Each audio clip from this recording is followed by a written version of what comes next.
আকাশবাণী আগরতলা। স্থানীয় সংবাদ পড়ছি রাহুল চন্দ্র লোধ। এখনকার বিশেষ খবর হল, প্রধানমন্ত্রী নরেন্দ্র মোদী জানিয়েছেন ত্রিপুরা উন্নয়নের দ্রুত গতি অর্জন করেছে এবং বিকাশ ভি বিরাসাত ভি মন্ত্র গ্রহণ করে প্রতিদিন নতুন সাফল্য অর্জন করছে। রাজ্যপাল ইন্দ্রসেনা রেড্ডি নাল্লু বলেছেন, দেশ ও রাজ্যের গণতন্ত্রকে শক্তিশালী করতে সংবাদ মাধ্যমের ভূমিকা অত্যন্ত গুরুত্বপূর্ণ।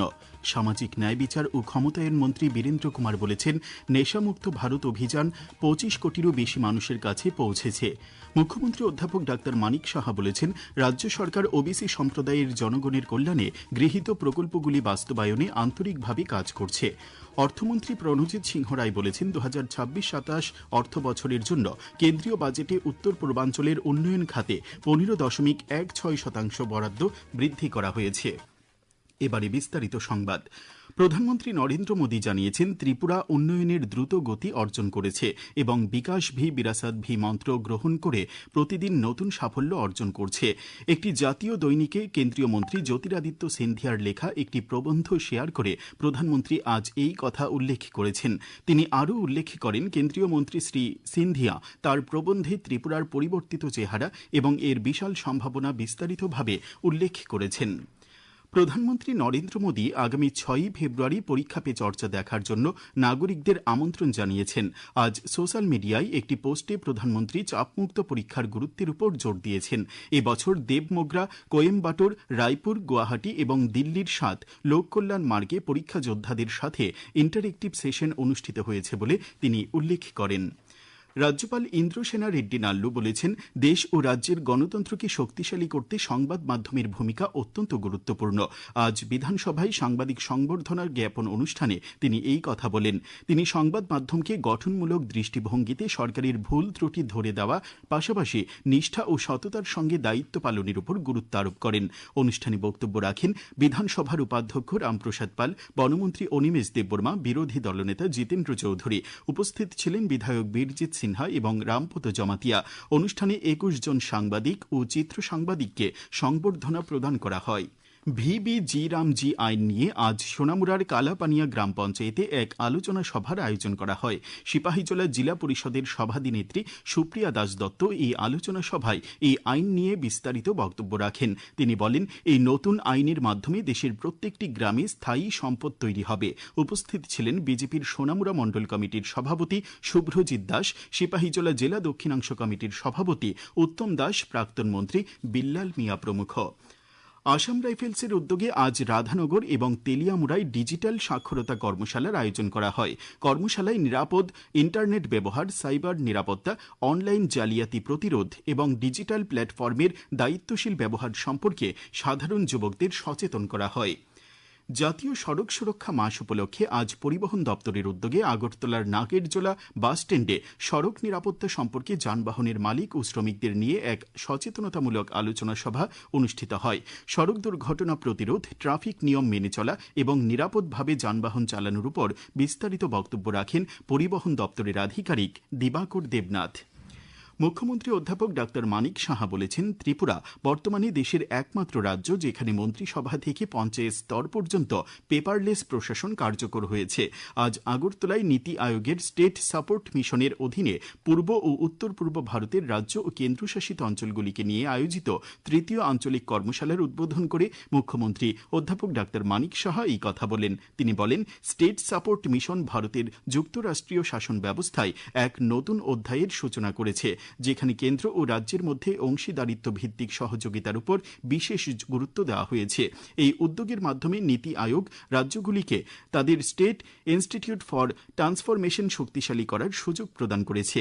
টিআইএফটির ইতিমধ্যে রাজ্যের জন্য একাধিক গুরুত্বপূর্ণ নীতি প্রণয়নের ভূমিকা রেখেছে। এছাড়াও দক্ষতা উন্নয়নের ক্ষেত্রেও কাজ করে চলছে সফলভাবে। অনুষ্ঠানে বক্তব্য রাখেন মুখ্য সচিব জে কে সিনহা, সুশাসন দপ্তরের সচিব কিরণ গিদ্দে, স্টেট সাপোর্ট মিশন, নীতি আয়োগের যুগ্ম সচিব এবং মিশন অধিকর্তা কে এস রেজিমন। ভার্চুয়ালভাবে বক্তব্য রাখেন নীতি আয়োগের অতিরিক্ত সচিব রোহিত কুমার। এই খবর আপনারা শুনছেন আকাশবাণীর আগরতলা কেন্দ্র থেকে। আকাশবাণীর সংবাদের আপডেট পেতে লগ ইন করুন www.newsonair.com এবং নিউজ অন এআইআর অ্যাপ এবং টুইটার ও ফেসবুক প্ল্যাটফর্মে এআইআর নিউজ এলার্টসে। ইউটিউবে লক্ষ্য করুন নিউজ অন এআইআর অফিসিয়ালে।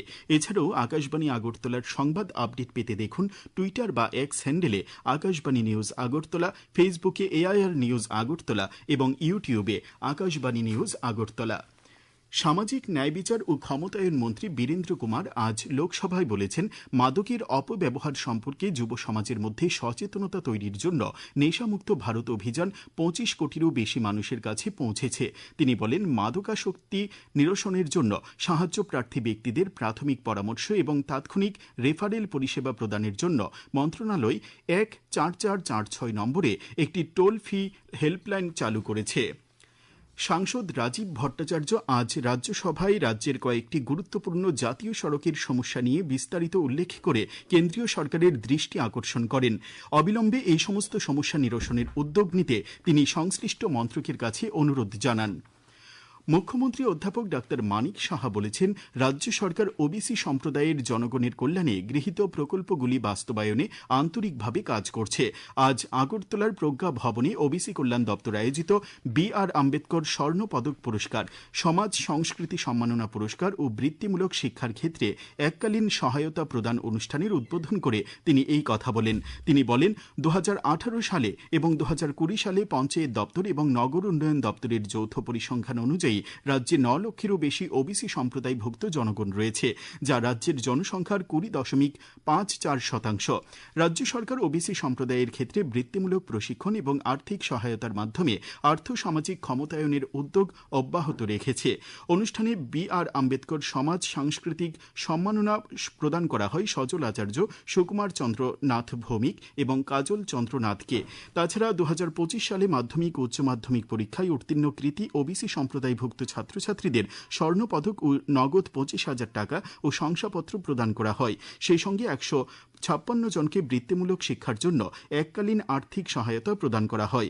অনুষ্ঠানে উপস্থিত ছিলেন ওবিসি কল্যাণ মন্ত্রী শান্তনা চাকমা, ওবিসি ডেভেলপমেন্ট কর্পোরেশনের চেয়ারম্যান মৃণাল কান্তি নাথ। রাষ্ট্রপতি ভবন প্রাঙ্গণে অবস্থিত অমৃত উদ্যান আজ থেকে জনসাধারণের জন্য উন্মুক্ত করা হয়েছে। তা খোলা থাকবে আগামী ৩১শে মার্চ পর্যন্ত। রাষ্ট্রপতির সচিবালয় সূত্রে এই খবর জানা গেছে।